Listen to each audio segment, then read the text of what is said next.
I am Ferdinand Marcos, and I am the President of the Republic of the Philippines. I stand today on behalf of 110 million Filipinos. Hi everyone, hello universe, it's me again. Shout out sa inyo mga kababayan. Hello sa mga Marcos loyalists and supporters. Nako mga best.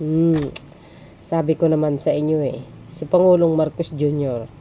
kahit kaibigan yan, pag may mali, iko-correct niya, no? Pag ang mga Pilipino ay naargabyado, to the rescue po yan. Tulad nito, yung prime water, no, sa Bulacan, may basihan naman. Kawawa naman sila. Matagal na problema yan, pero hindi po nalulutas. Hindi natin po alam kung bakit, no? Ang dami pong naghihinaing na kailangan na mabigyan ng aksyon yung problema po sa tubig dyan sa Bulacan. Alam nyo naman kung sino may-ari niyan, si Villar, di ba? So dahil dito mga bes, kapakanan ng mamayang Pilipino, kaya ang presidente ay to the rescue. Ayan ang sabi niya, pinaimbestigahan ni PBM ang mga palpak na serbisyo ng prime water ng mga Villar. Oh my goodness. Patay tayo dito guys ha. Madaming magre-react, no? Nako.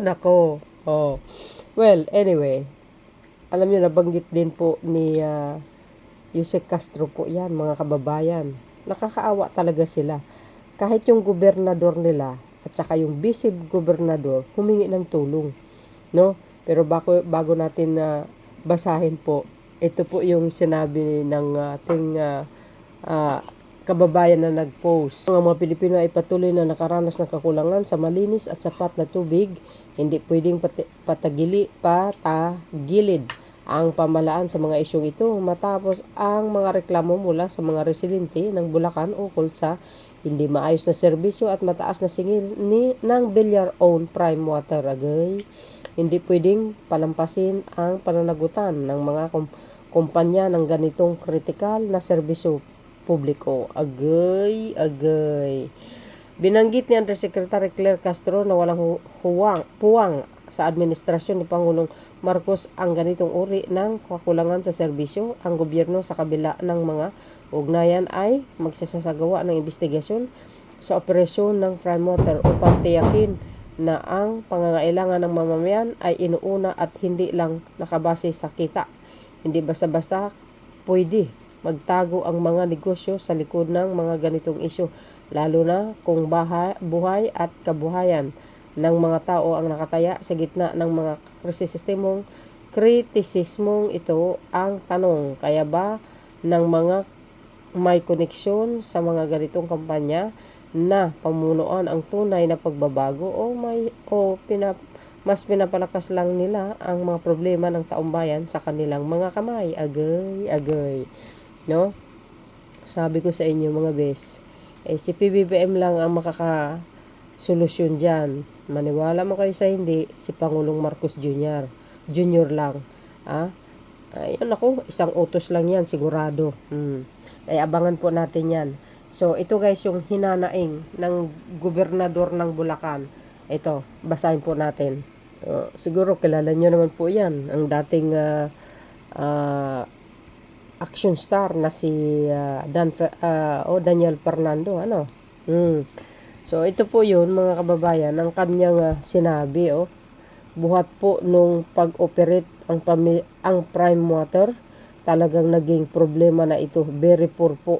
Ayan, sabi ni Dan Fernando pala.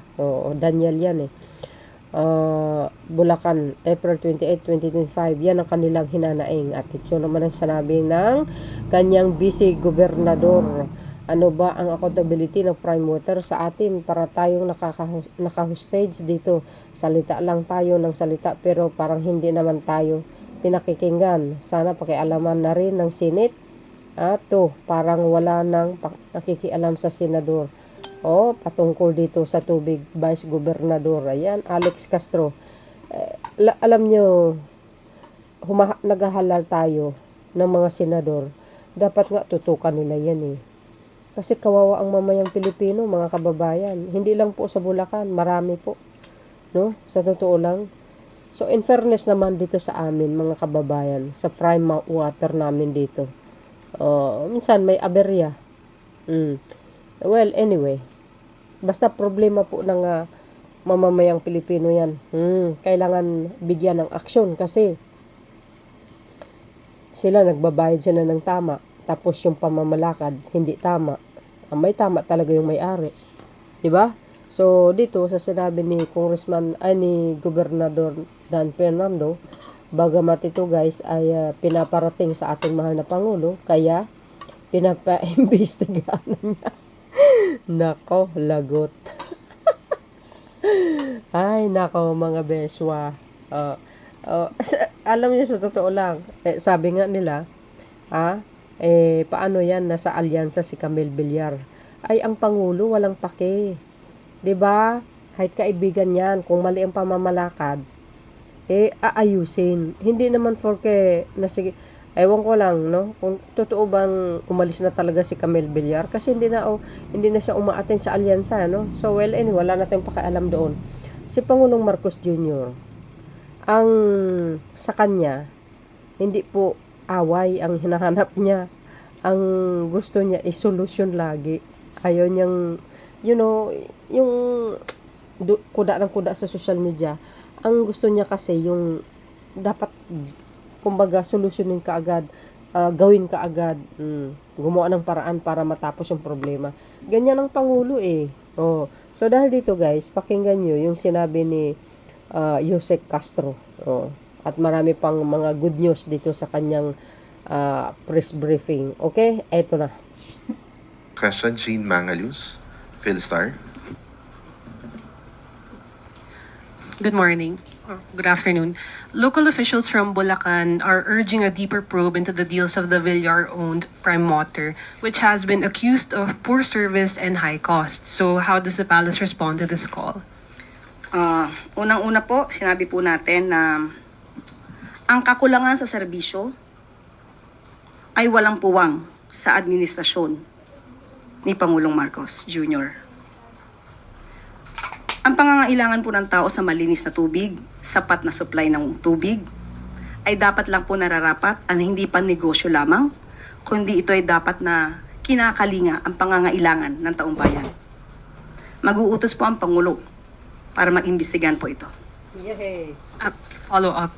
Considering that one of the administration's bet, Representative Villar, is directly linked to Prime Water, are we still confident in the service that she could provide if she's elected as a senator?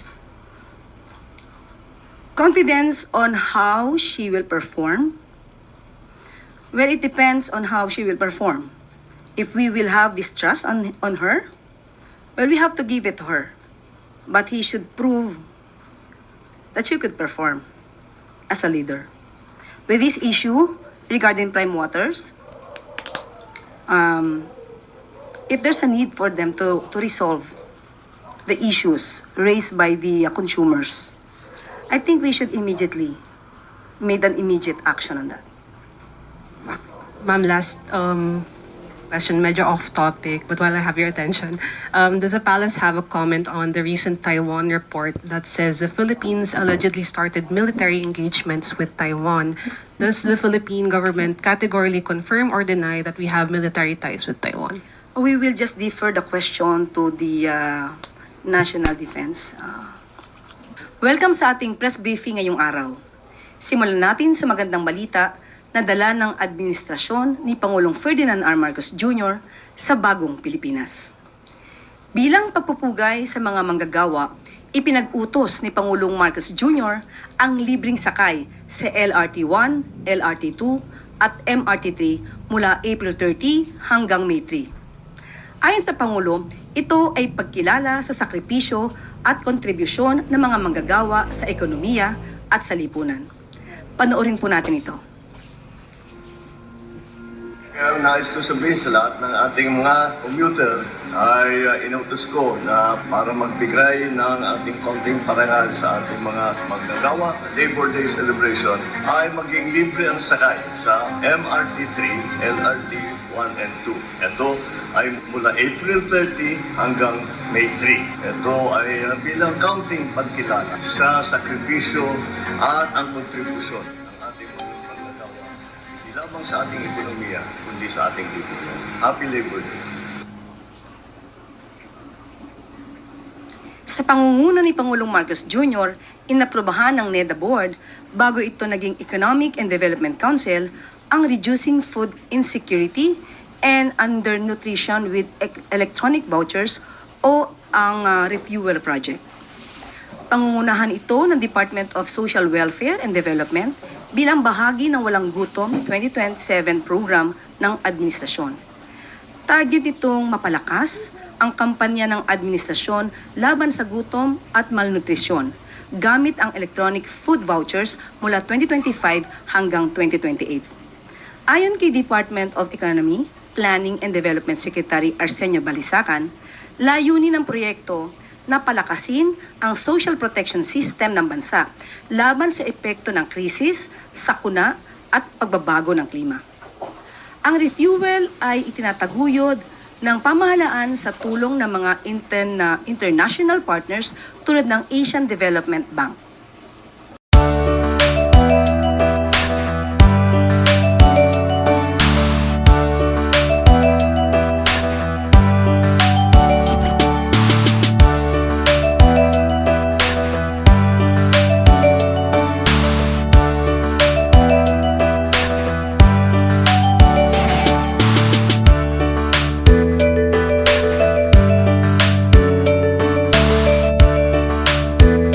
Isa pa pong good news, patuloy pa rin ang pagtutok ng Administrasyong Marcos sa kalusugan ng bawat Pilipino. Bilang tugon ng PhilHealth sa panawagan ng World Health Organization na magkaisa laban sa malaria, pinalawak pa nito ang benepisyo para sa malaria. Mula 780 pesos, itinaas ito sa 1,170 pesos para sa diagnostic test, gamot at konsultasyon. Saklaw din ng paggamot sa malaria na walang komplikasyon ng 5,460 pesos sa primary care at 7,800 pesos sa ospital. Ayon kay Dr. Edwin Mercado ng PhilHealth, ang bagong malaria package ay hakbang tungo sa mas mabilis at abot-kayang serbisyo para sa lahat, bilang suporta sa layuning wakasan ang malaria pagsapit ng 2030.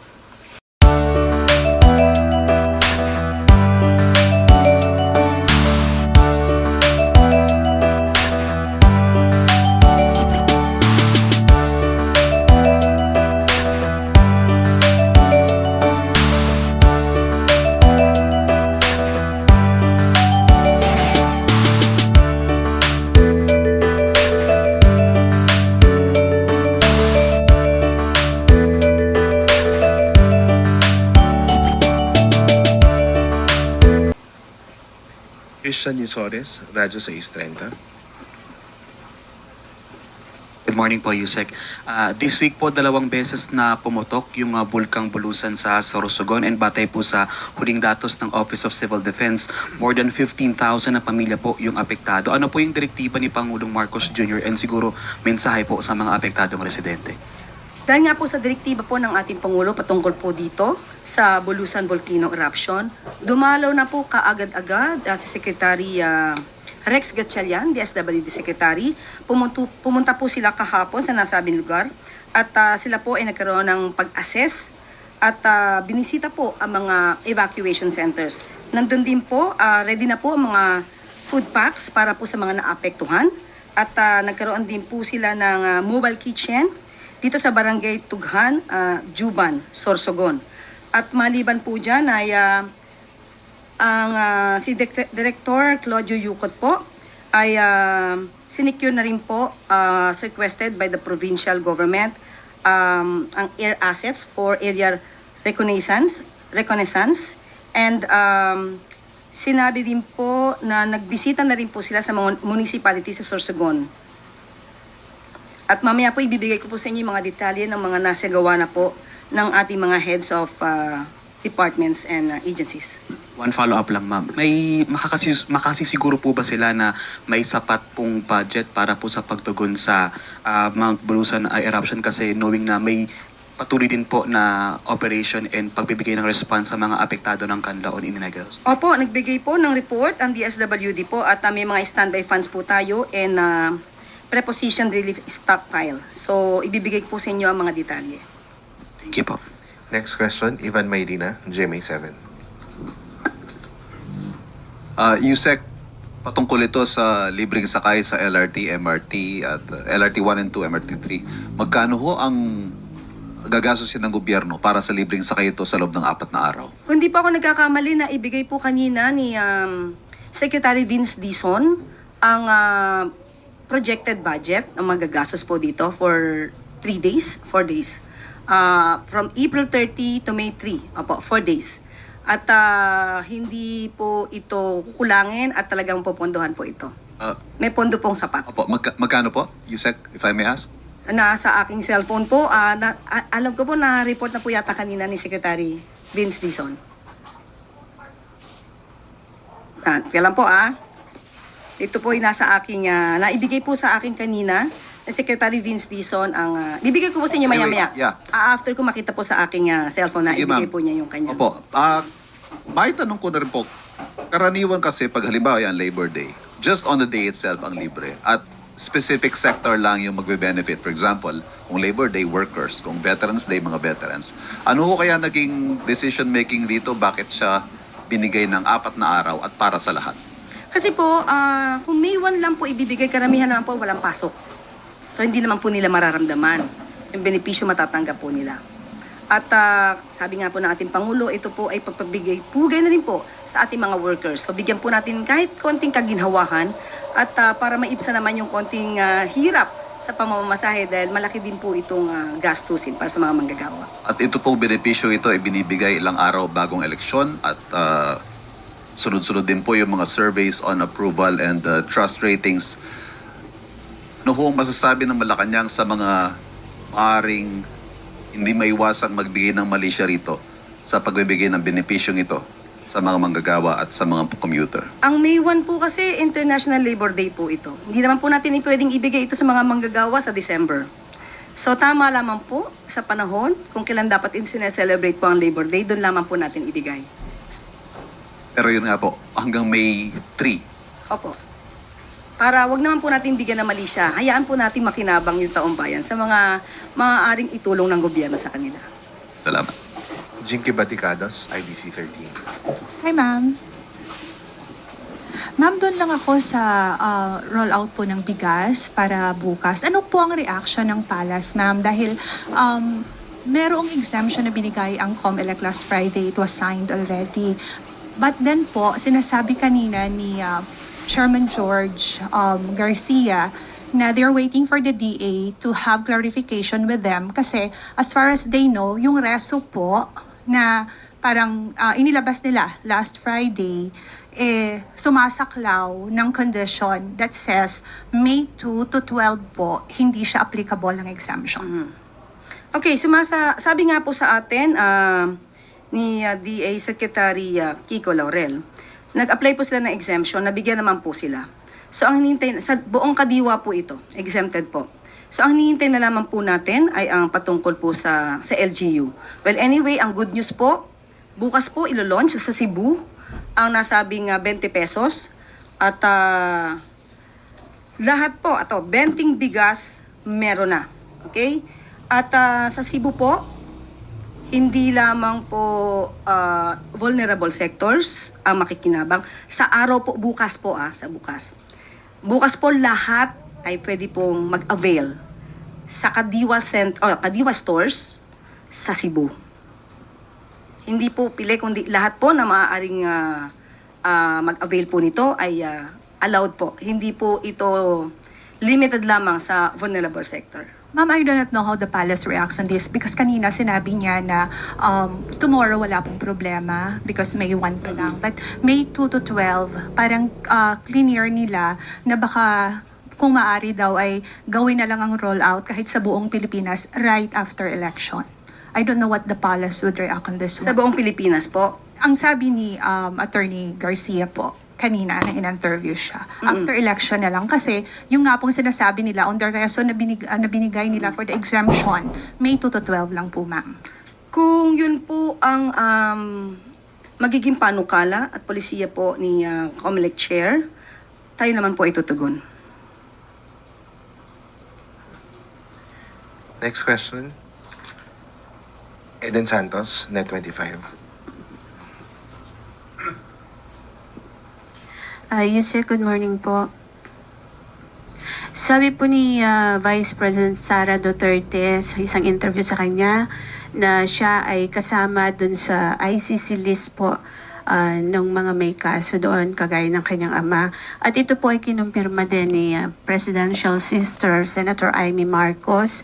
Sabi po ni Senator Amy, yung nakita nila nung una nasa huli yung pangalan ni Bibi Sara, pero ngayon after a few days, may report na parang uunahin na siya.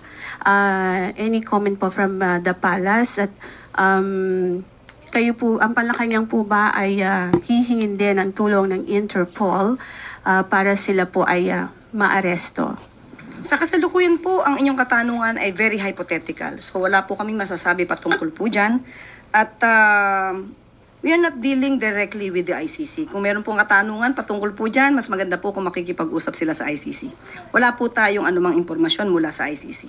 So wala pong information ng government kung kasama sina BP Sara, Senator Bongo, Senator Bato de la Rosa, yung mga dating ilang police officials, nakasama po sila doon sa kaso against FPRRD.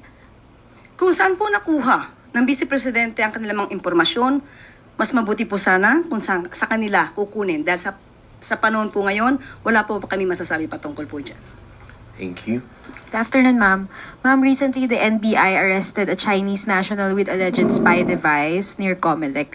Has this information reached the president, and may we know if he has specific instructions regarding the matter, ma'am?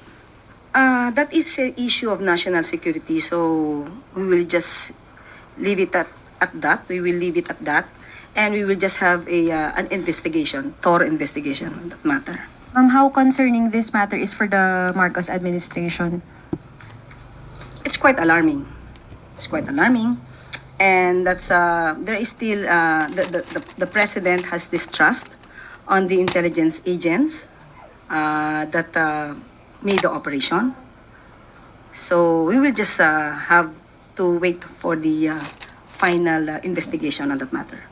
Pero ma'am, sa ngayon po, wala pa pong instruction na para ipatawag si Chinese Ambassador Wang Xilian, given na ganito na po yung developments regarding this alleged Chinese espionage. Ibabato na lang po natin ang katanungan sa ating si Secretary Gibo patungkol po dyan. Thank you, ma'am.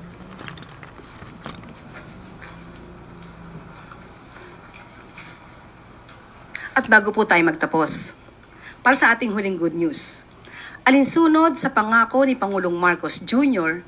na hindi isusuko ang kahit na maliit na bahagi ng ating bansa, pinangunahan ng Philippine Navy, Coast Guard at PNP Maritime Group ang pagtataas ng watawat ng Pilipinas bilang pagpapakita ng ating soberenya sa mga K na bahagi ng kalayaan, Palawan at nasa loob ng 12 nautical miles ng Pag-asa Island. Pagpapakita ito na hindi kontrolado ng Chinese Coast Guard ang Pag-asa K2. Muling iginigiit ng sandatahang lakas ng Pilipinas at mga katuwang na ahensya ang kanilang paninindigan na ipaglaban ang karapatan ng bansa, protektahan ang karagatang sakop ng Pilipinas, at ipaglaban ang karapatan ng bansa na naaayon sa international law.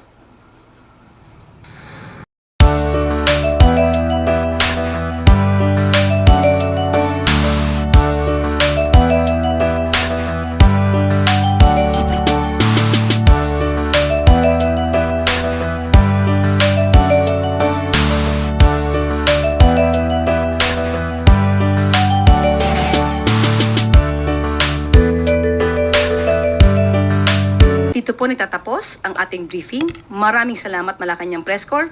Magandang hapon para sa bagong Pilipinas. So yun guys, see you again on my next upload video. Bye bye bye and babush. God bless Philippines.